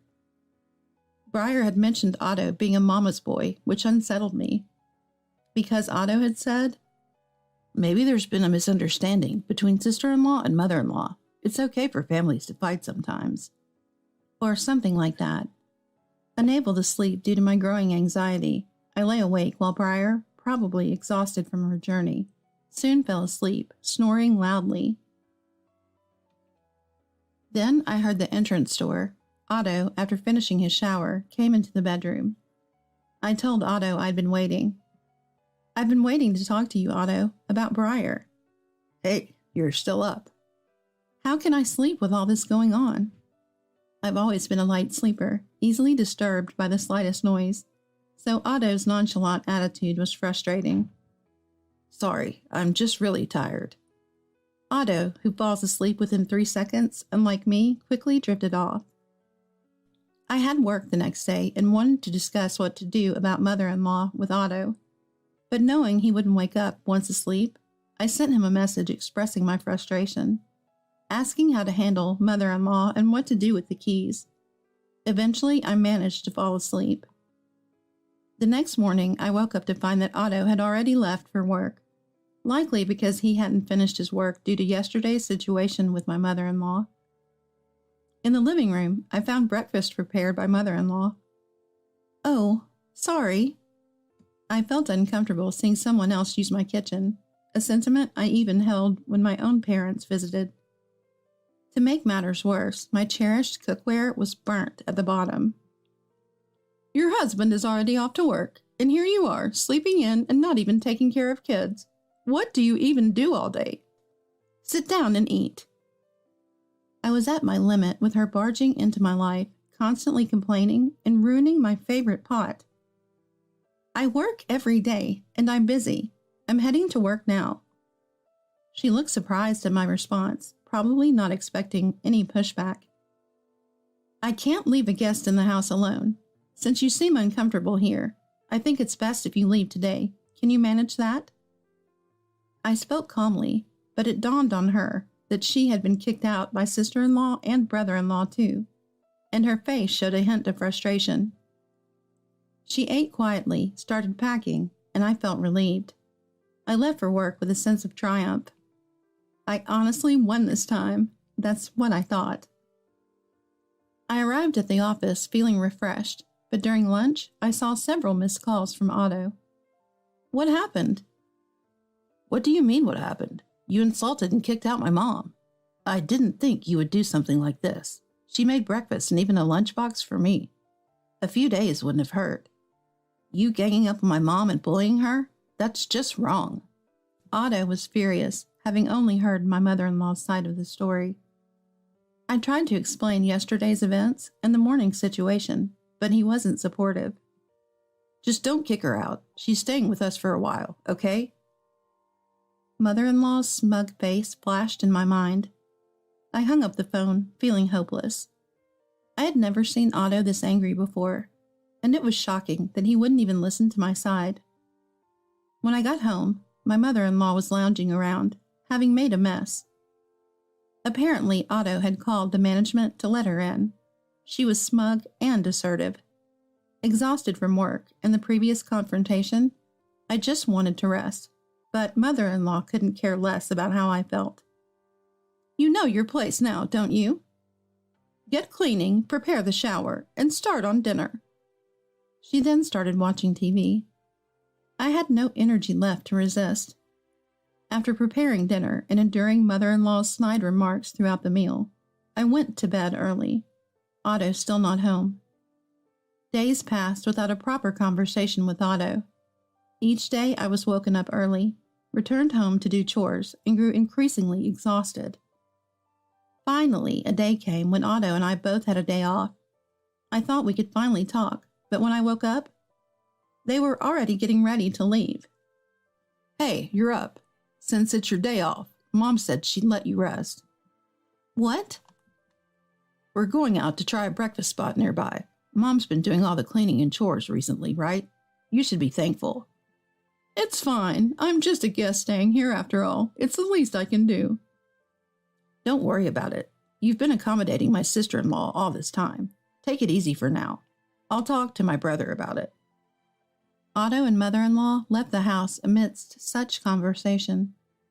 I was dumbfounded by their chummy act, but grateful for the chance to relax and recover physically and mentally.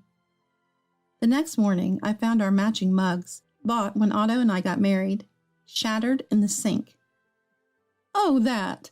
I thought it was an ugly cup, and it just slipped from my hands. Toss it for me, will you?" I carefully wrapped the pieces and hid them in the bedroom so mother-in-law wouldn't see. I held back my anger and despair. In the past month, my daily life had been shattered just like that cup. We had happy days, and even when things got tough, we always talked it out, even if we argued. Just as I was thinking this, I realized for the first time that I wasn't taking it seriously. Yes, we have always said what we wanted to say to each other and talked about it, but mother-in-law's words scared me. and I realized that we weren't talking. Why have I been just following orders? It was strange for me. Even if I wasn't confrontational, I usually expressed my opinions clearly. Maybe I wasn't acting like myself due to the constant exhaustion. I decided to talk to Otto outside of work and ambushed him at a cafe near his office. When he emerged, I called and asked him to come to the cafe. He was surprised but joined me when I said I needed to talk seriously. I shared everything with Otto, but without evidence, his reaction wasn't what I had hoped for. What? That's different from what Mom told me. Don't you think something's off between us lately? Who do you think is telling the truth, me or Briar? Otto seemed hesitant, but I showed him the broken cup. This cup is like my heart, and our relationship, I said, looking down. Otto looked worried, maybe because I seemed on the verge of tears, and possibly concerned about the people around us. Okay, I get it, but what should we do? If you don't kick her out, I won't come back home. Maybe there's just a misunderstanding. I mean, my brother and sister-in-law, too. I wish we could all just get along. I was frustrated by Otto's seemingly accusatory tone, but he was silent, seemingly deep in thought. Just figure it out, okay? I said and left the cafe. Otto hurried after me, but I quickly went home and told him to handle it. The next day, Otto called to say he had sent mother-in-law back to her place. He talked to brother-in-law, who apologized for involving us and agreed it was best for her to return for now. It seemed mother-in-law didn't resist much with Otto, and even made plans to go on a picnic next week before leaving. A picnic? I don't want to see her for a while, I groaned. Otto's unilateral decision made me realize he hadn't understood my feelings. I thought sending her home was the best for now, and I have a plan. A picnic with everyone, sharing good food and a lunchbox. I think it'll help us get along again. His positivity was almost commendable, but I doubted things would go as smoothly as he hoped. Still, I asked, "Do you have a good idea?" He explained enthusiastically and reluctantly. I agreed to participate. On the day, we prepared early in the morning and headed to the meeting place, where brother-in-law and his wife were already present, having left their kids with sister-in-law's parents. "Sorry, Katie, I didn't mean to involve you." Sister-in-law apologized. I assured her it wasn't her fault and commended her endurance in a similar situation. Mother-in-law had arrived first and secured a spot. Otto and brother-in-law went back to get the cooler box they had forgotten, thinking we wouldn't want to meet mother-in-law alone. "No, it's fine," I said, and went ahead to the picnic spot. Approaching mother-in-law, she started her usual snide remarks as soon as she realized it was just the two wives. "Just the wives who wanted me out, huh? Where are the sons?" "They went to get drinks. This is just the appetizers," I said as I placed the bag containing the food on the seat. Okay. I'll see if there's anything you can eat before you two come, so spread it out." But... I hesitated, knowing it would derail Otto's plan, but under mother-in-law's insistence, I opened the bag and neatly laid out the lunch boxes. "I had a bad feeling when you said appetizers." "Is it not okay? We thought to make lunch boxes for the picnic." "Picnics are for meat. Ha ha ha. Bring steak. Ha! Cheaping out, huh? And what's with this messy omelet? No sense of taste at all." As she criticized, a hand reached over mother-in-law's shoulder. It was Otto's hand reaching over mother-in-law. His face looked like he was holding back tears, a mix of frustration and complexity. He silently began packing up the lunch boxes. "Never invite me again, and don't come to our house." "What?"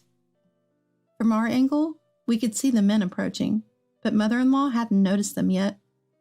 Realizing she had been overheard and seeing Otto's reaction, mother-in-law was shocked and grabbed at his feet in a panic. "Wait, I didn't mean it. Those were just words blurted out in response to their harsh comments. But you saw it, right? The eggs were a mess and the sausages were burnt. Mother-in-law tried to appease Otto, but each word she said seemed to twist his face more. I decided it was enough and told her the truth. Please, just be quiet. I said it calmly, but she either didn't hear or chose to ignore me, continuing her excuses. So I raised my voice a bit and addressed her directly. Briar, the lunchboxes were made by Otto. What? It wasn't me. Otto made them, hoping to reconcile everyone. Didn't you notice the contents? We've talked about it so many times. Otto made the lunch. Brother-in-law seemed startled, taking a box from Otto and inspecting its contents. Same as that time, huh? You haven't changed. Making the same things from back then? Realizing this, mother-in-law seemed to recall the contents and showed a look of realization. It's the same. I thought if we ate this and shared memories, maybe we could work things out. But I have someone I can't lose, and I should have believed Katie from the start. Otto's words made mother-in-law start crying, but her apology was slightly misdirected. Otto, I'm sorry. You worked so hard on it, and I... Not the point, I thought, and pulled out my phone. I had recorded all the calls and snide remarks mother-in-law had made to me before the picnic. With her behavior reaching a limit, I decided to play the recordings. Mother-in-law tried to drown out the recording with her crying. This is a fake. That's not my voice. She yelled in denial. Aren't you going to apologize to me and sister-in-law? I had hoped she would at least apologize to my sister-in-law, but mother-in-law's callousness exceeded our expectations. You're not involved right now. I'm apologizing to Otto. The person you should be apologizing to is different. Otto sharply rebuked mother-in-law, who was stunned and speechless. Let's go home. There's no reconciling with you, Mom. I'm disappointed in you. I'll pay for your moving expenses, but you need to leave.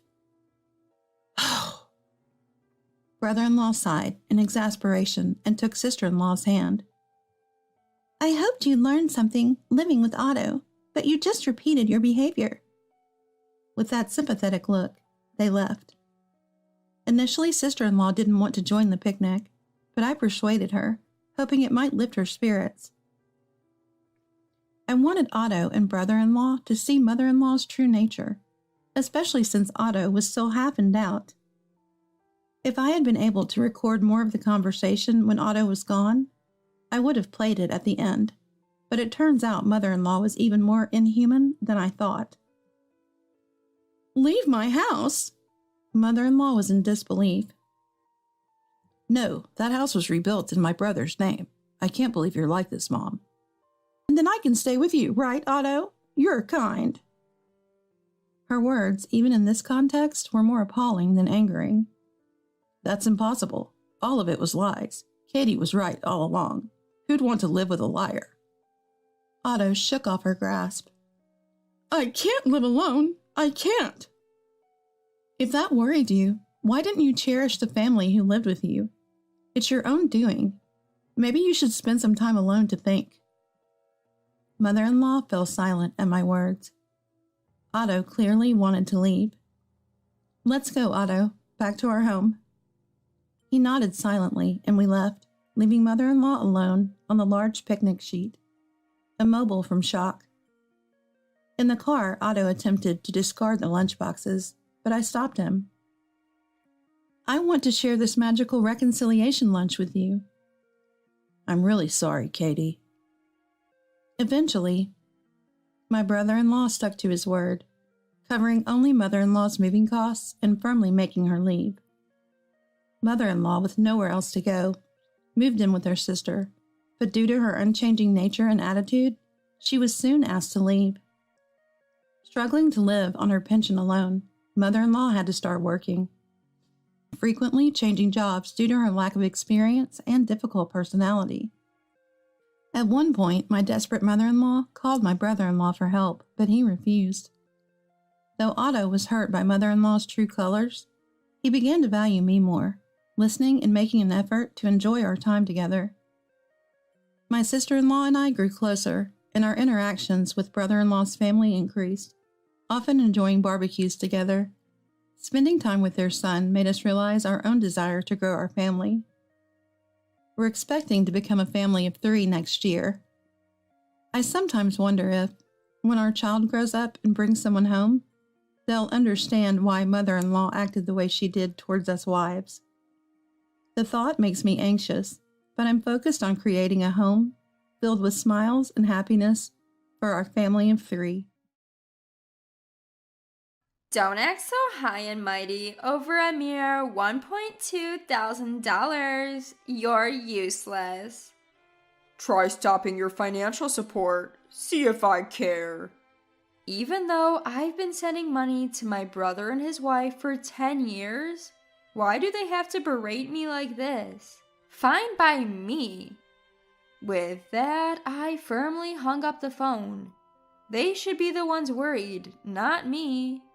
I won't help them anymore, no matter what happens. My name is Angela. I live with my husband, Niles, and our son, Seth. Niles is incredibly kind. He actively helps around the house and spends quality time with Seth. I've been living a happy life. But I have a concern. It's about my older brother, Freddie, and his wife, Lila, who live in our family home.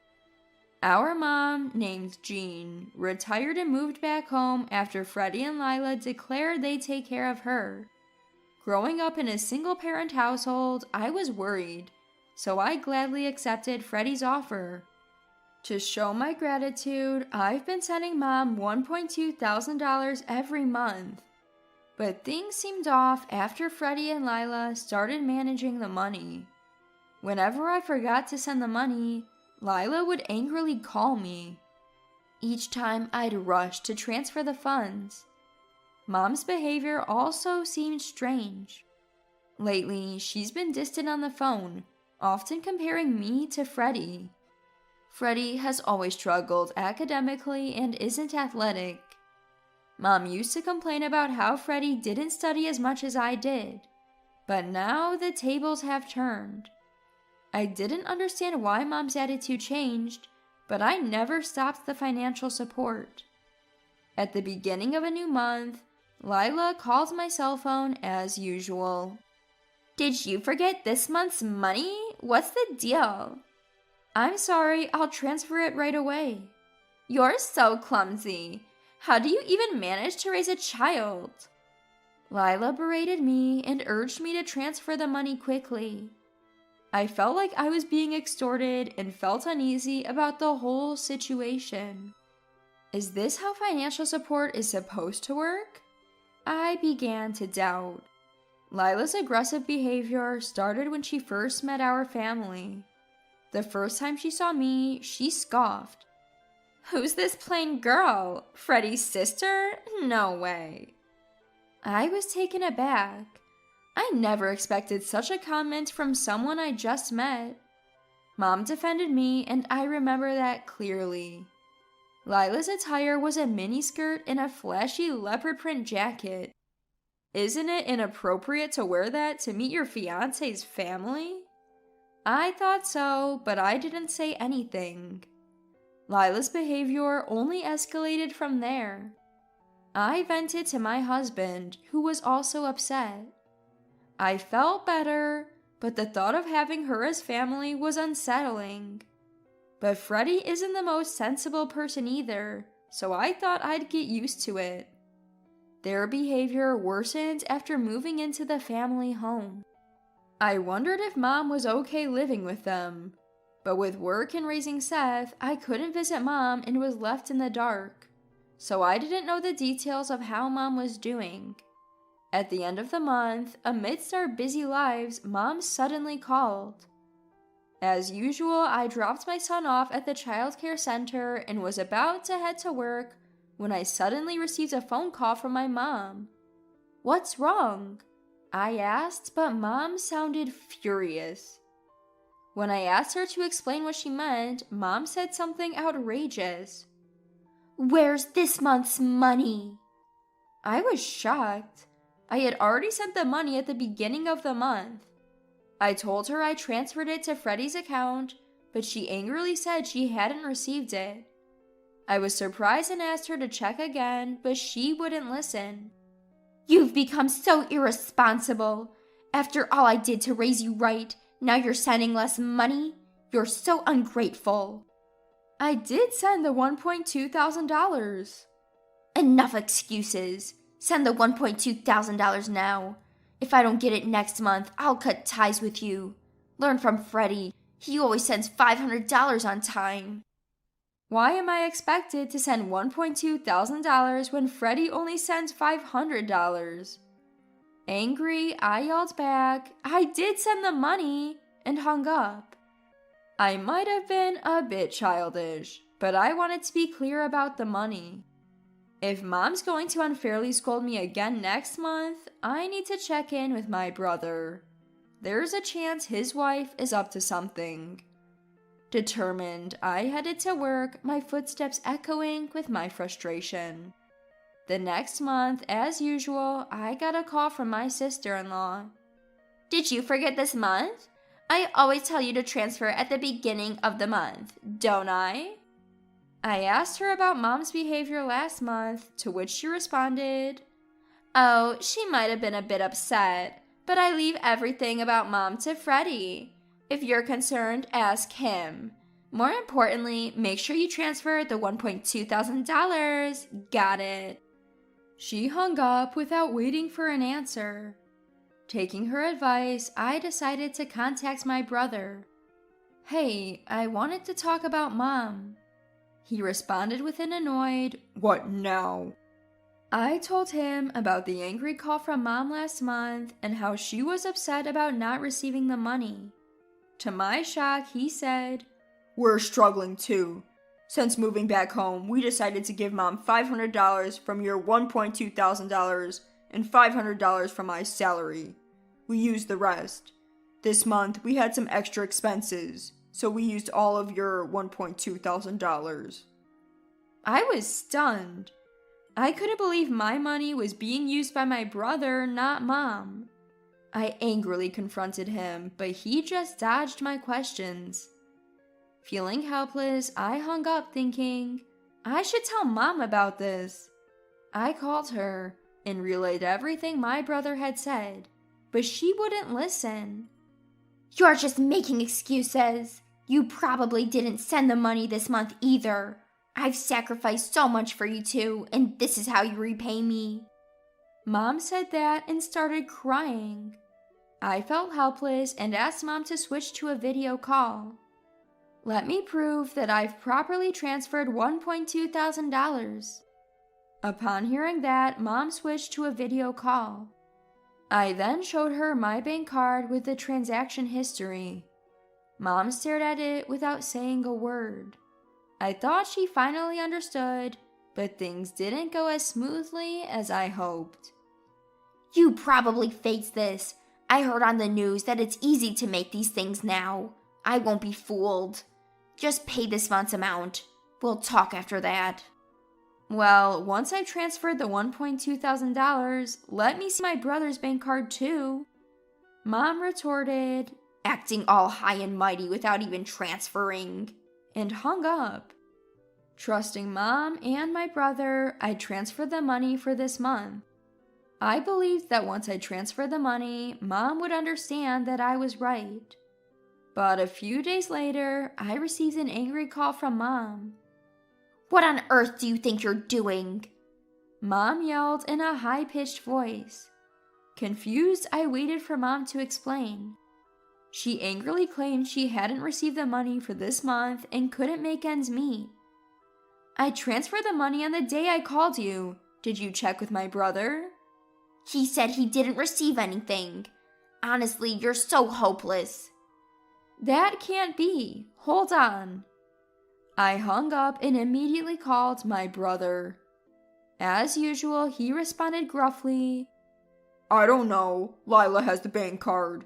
Besides, it's our living expenses too, so it's none of your business how I use the money in my account. Stop nagging over just $1,200. Hearing that, I contacted my sister-in-law. She laughed nervously and said, "Oops, got caught. I saw the transfer from you and immediately withdrew the $1,200 to buy a designer bag. I plan to pay it back soon, but I work part-time and haven't received my paycheck yet." "Why would you do that? That money was for Mom. It wasn't for your leisure. Return the $1,200 now." Angry, my sister-in-law snapped back. "Don't act all high and mighty over just $1,200. You're useless. You're a full-time worker, right? You must have more money. Just transfer another $1,200. I was furious. I couldn't believe my money was being used like this. That weekend, I went straight to my parents' house. My brother and sister-in-law seemed surprised by my sudden visit. Mom said, "You brought the money, right?" and welcomed me in. "I've transferred the money. I want to confirm it, so I came to see my brother's bank card." When I confronted my sister-in-law, she made a disgusted face. "Lila, you have the bank card, right? Show it to me." "Why should I show it to you?" "Because I transferred $1,200 to my brother's account." I insisted, but she refused to show me. "You said you'd return it, right? You've received your paycheck by now, haven't you?" When I glared at her, she tried to dodge the question. "You're trying to blame me for not transferring, aren't you?" "I've transferred it properly." As we argued, Mom shouted in anger, "Angela, enough! I thought you brought the money. Lila would never misuse it." Mom pushed me towards the door. "If you came here for that, then go home. You're no longer my daughter." In my anger, I retorted, "Fine, I'll stop sending money. You might not know, but my brother and his wife aren't as good as you think. They told me they only give you $500 out of the $1,200 I send. They're deceiving you." "You're lying." "Then I won't send money anymore. You'll see." My brother sneered. "Go ahead and stop. If you do, we're done." Gladly. I left my family home with those words. I'm done. I won't help them anymore, no matter what happens. When I told my husband about what happened at my family home, he comforted me. "Angela, you've been sending $1,200 for 10 years. It's okay to stop. Don't worry about it. Plus, your brother and his wife are there, right? They'll manage somehow." "You're right. I'm sorry it came to this." "It's okay. It's not your fault. Besides, sending money is a gesture of goodwill, right? Everyone's an adult. If they wanted to, they could get full-time jobs. You don't need to worry about them." Hearing that from my husband, I felt reassured. Right, sending money is a matter of goodwill. My brother is an adult and has ways to earn money. I don't need to support my brother and Mom's life, nor should I be forced to. I guess I've always felt obligated because I've been cleaning up after my brother and Mom's mistakes for so long. "I've always wondered why you had to take care of your family and brother. It seems strange, but I thought you were okay with it. Then it was fine. But now your family is me and Seth, right? You can help your family home and brother if something happens, but you don't need to guarantee their livelihood every month." Hearing that from my husband felt like a weight had been lifted off my shoulders. Then, in the middle of the next month, my mobile phone rang incessantly. It was my brother and his wife. I had intended to cut ties with them, so I was curious about the call. "Hello?" "Hey, why didn't you send money this month?" "I told you I'd stop. Besides, you don't need it. You have each other." "Huh? Are you sure about that?" "We're done. I have nothing to do with you anymore." I said that and hung up, By that evening, my sister-in-law was waiting outside my house. Returning from work, holding my son's hand, I was taken aback. She approached me aggressively and started berating me in the hallway of my condo. "You think you can get away with this?" "What do you mean?" "I'm taking care of your mom, so it's only natural you pay me the $1,200. I have things I want this month." I could only sigh at her unreasonable demands. "It's a nuisance. We've cut ties. Don't come here again." Hearing that, she stomped her foot in anger. She started yelling and cursing, and someone from the neighborhood must have called the police because they arrived shortly after. She was taken away by the police. After watching that scene in disbelief, I immediately called my brother. What? Lila stormed into your place and got arrested? Why did that happen? It's cruel of you to call the police. We're family. "I didn't call them, someone else did. Can you please stop asking for money? It's a bad influence on my son, and I don't want anything to do with you anymore." When I firmly responded, my brother went silent and then began pleading in a weak voice. Look, I work part-time, and Lila works part-time too. Mom's pension is small, and we can't live without your $1,200. You get that, right? But most of the $1,200 goes to Lila's leisure, so you should be fine, right? No, it's not like that. Sure, she spends a bit recklessly, but we need the $1,200 for our lives. Please send it this month. Why should I support you? You probably only give Mom $500 anyway. I hung up after saying that. I decided never to answer calls from my brother or sister-in-law again. I received many texts from my brother, but only read them and ignored them.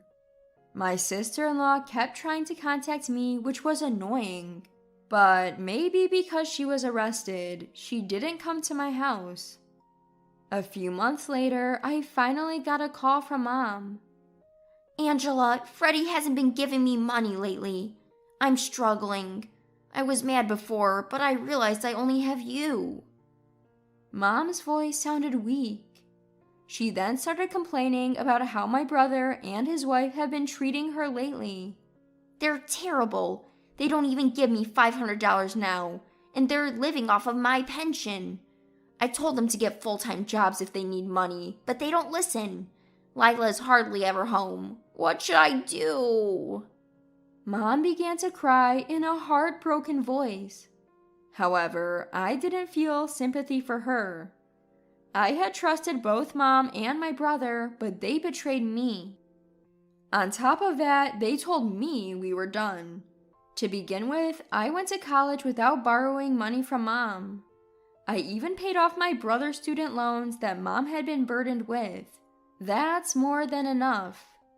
Mom, if you don't want your pension taken by them, why not kick them out of the house? They're adults. They can manage on their own, right? I gave that piece of advice and ended the call with Mom. She seemed to want to say more, but I had made up my mind not to get involved. They can figure things out on their own. I have my own challenges to deal with. In the end, it seems Mom kicked out my brother and his wife because of their terrible attitude. Having been evicted, they apparently moved into an old apartment. Since that incident, Mom hasn't been very involved in my life, perhaps feeling awkward. Once, my brother called. He kept trying to contact me, and when I answered, he said they were in debt because of his wife's excessive spending. He asked for help, but I ignored him. I no longer see Mom, but I live happily with my son and husband.